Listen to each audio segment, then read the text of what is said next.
Hi guys, it's Chloe and welcome back to my channel.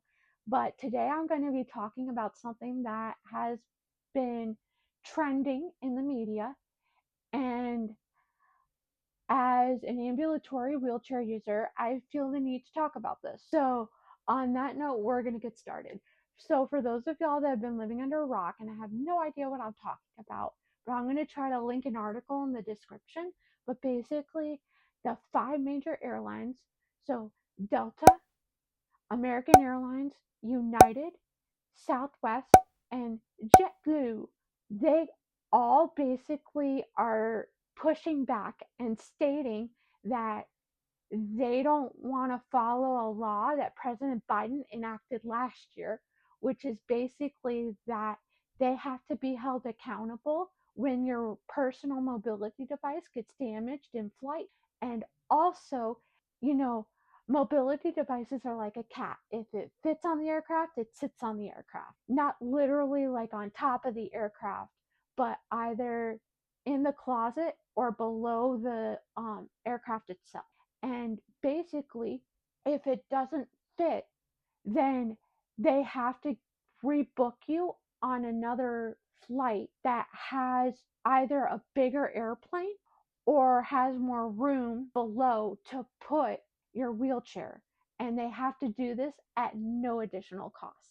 And they, they also don't want to inform you of your rights before and after. I'm going to talk about my experience going through everything as an ambulatory wheelchair user that uses her wheelchair through the airport. Now, for starters, so to give you an idea as to what I have, and I'm going to pop a photo of it somewhere, but I have a lavender Tylight Aero Z manual foldable wheelchair with a Comfort Acta Embrace cushions for my back and my butt that are removable. And I also have a pair of Tylight wheels, and I had the Permobil Smart Drive, and it has a bar in the back because it's a manual foldable wheelchair and it doesn't automatically come with a bar. Rigids do, but not manual foldable. Also, not sponsored, but I fly through Delta because I have a family friend, and this is a made up term, but it's a family member that's a friend that used to fly for Delta. So, in the event that something goes haywire with my wheelchair, they can help me out. But what I have to do is I have the Delta app, and I have to put in there what type of wheelchair I have. And I always say that I have a lithium ion because my power assist is a lithium ion component. And then I have to give dimensions of my wheelchair in its natural position. So just like if I were to use it, I give dimensions, and then I have to take off the cushion from my back and my butt and the power assist, and I have to give dimensions of it folded up if it's able to do so, which it is. If it's a rigid, it won't be able to do that. And they'll ask you what type of wheelchair you have too. They also ask me what I'm going to be doing with my wheelchair because there's a couple different things you can do. Either number one, you can check it in with your luggage, and then at the airport, all airports, they have each airline has their own wheelchairs, and they contract out pushers that push your wheelchair. Or you can be like me and check it in at the gate so you're able to take it with you throughout the airport. I also check beforehand to see if they have a wheelchair closet. So for those of y'all that don't know what that is, so I'm going to pop a photo of it. But basically, I know with Delta aircraft, when you go right when you walk in to the right, there's a little closet with hangers, and that's the wheelchair closet. And by law, for anyone that doesn't know, and again, this law may have changed because the airlines are like pushing back against it. If there's a wheelchair user coming on board and their wheelchair fits in the wheelchair closet, then everything must be moved out of there. Your wheelchair gets placed in there. If there's, for instance, like the pilot's luggage or any flight attendant's luggage, or if there's like a coat in there or something like that, it has to be moved. Also ask too if I need assistance with getting onto the aircraft. And I can walk on there. So I just bring my cane and I'll walk on the aircraft. So I have no issues with that. They always tell you to arrive like 2 hours before if it's a domestic flight, which means it's within the United States or wherever you live. Or if it's an international flight, arrive 3 hours before, which is anywhere outside of where you like country you live in. I follow that rule. Not a lot of people do, but I do. I'll get something to eat and I will find my gate, use the bathroom because the bathrooms on board are not accessible. So therefore I try to limit my fluid intake. There is one time that I did use it, but it's before we took off. But basically, when we're up in the air because of the turbulence, it's hard for me to walk. And by law, which again could have changed, but they're supposed to have like a transfer chair to transfer you to the bathroom. You know, I get there and after I'm done with all that, I take photos on my wheelchair. And the reason why I take photos on my wheelchair is because if it gets damaged in flight, I have proof that it was damaged in flight because otherwise they're not going to pay for it. And then they'll always say, like, welcome aboard Delta flight, blah, blah, blah, with nonstop service, let's say to Hershey. My name's blah, blah, blah, and I'll be taking care of you on this trip, or I'm your gate attendant, and we'll start the boarding process shortly. But at this time, anyone that needs extra time or assistance down the jet bridge, welcome aboard. And because I have to break down my wheelchair. So basically, and I'm going to try to link it in the description, but I have a bag that's big enough to fit a small kindergartner in, and the cushion for my back and my butt go in there. And also my wheelchair and the bag, they get pink tagged. What it means by getting pink tagged is with Delta, they give out little, they can either be permanent or they can be like paper ones that attach to your mobility devices and any accessories, with the exception of my power assist. And they get attached and they have a barcode on it. So when my wheelchair makes it on board the aircraft, regardless if it's in the closet or if it's below the aircraft, if there's no wheelchair closet, which has happened before, they have to scan it to say that it made it on board.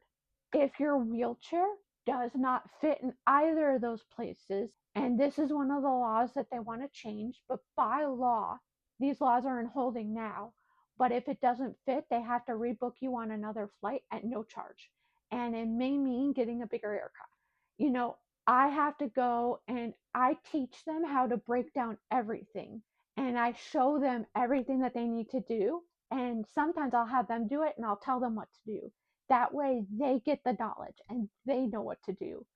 But there's always, and this is why I book in advance, why I have to, but there's like, I think they're called disability assistants or coordinators. They will take care of everything to be sure that it goes smoothly. And another thing is that, and I'm going to try to put a link in the description, but basically I have an air tag for my wheelchair as well as a holder for it. And a holder is basically where it goes in kind of like a case, and there's a clip on the case so you can attach it to whatever. So I have one of those that I use. The reason why I do this is because airlines will claim that your wheelchair made it on board, regardless if it's in the wheelchair closet or underneath, even though it may not have.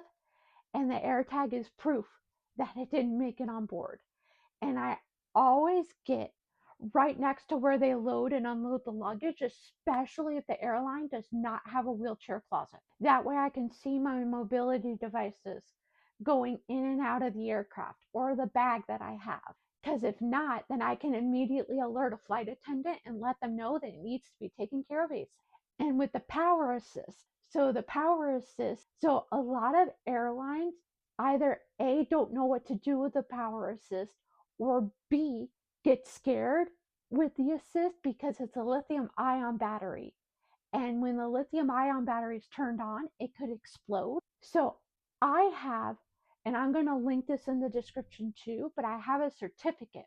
And Permobile, not sponsored, has it on their website, but it basically states what the battery is, what it's used for, and what it's made of and the compliance standards and rigorous testing it went through to make it airline approved, and what they have to do, my power assist, and how to handle it. So basically, it by law has to go in the overhead bins. It is not allowed to go underneath the aircraft or in the wheelchair closet. Because again, in the event that it gets knocked around and accidentally turned on with the cabin pressure, it could explode. And we don't want that because there's too many airline accidents happening now. If you need assistance getting off, you're the last person to leave. However, I do not need assistance, but my wheelchair and the bag that has whatever I need in it is brought up to the jet bridge. And I teach the people, or I tell them to do it and teach them how to do it, but to put together my wheelchair, and then I'm on my way. However, if your wheelchair is damaged, which mine, I think luckily has not been damaged at all, but if it does get damaged, then what's supposed to happen, and these are your rights, but you have the right to a compliance resource officer. Every airline has one, and they might either meet you face to face or they'll meet you over the phone. And there are some times that the compliance resource officer, if you have to do it over the phone, it just goes straight to voicemail.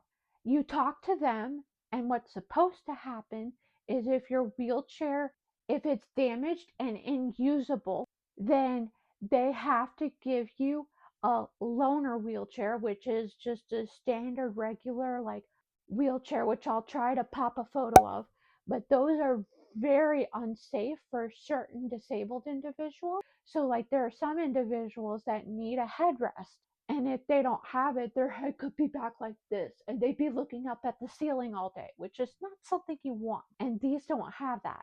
And also they don't have they may not have other things like the ability to attach oxygen to it or stuff of the like.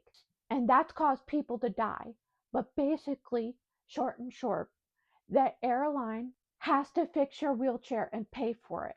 Like, regardless if it's one part that's broken or if it's the whole wheelchair. If it's the whole wheelchair, or if it's just a particular part, but they don't make that part anymore, then they have to get you a wheelchair that's either the same model, if it's in stock, or if it's not, if they don't make the model anymore, then an equivalent to it. So it could mean a newer model. All of these rules and regulations the airlines do not want to follow.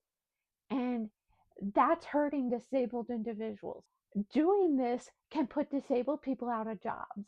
Because let's say, for instance, that you use a wheelchair at your office job, but let's say your company sends you, somewhere via aircraft and your wheelchair gets damaged, then you wouldn't be able to get to your job. The wheelchair that you're given may cause you so much pain that you may not be able to get to your job. Or it could cause so many pressure sores that you wind up in the emergency room and are unable to go to your job. So it's just those little things. And to be honest, it's very frustrating, and airlines need to do better and they need to adhere to these rules. And it's time that we continue to hold these airlines accountable for everything. The more we hold them accountable, the more likely we are to make change. And I can't just do it alone. We all need to do it together. I thank you guys so much for watching this video and cannot wait to see you guys again soon. Bye. I'll also say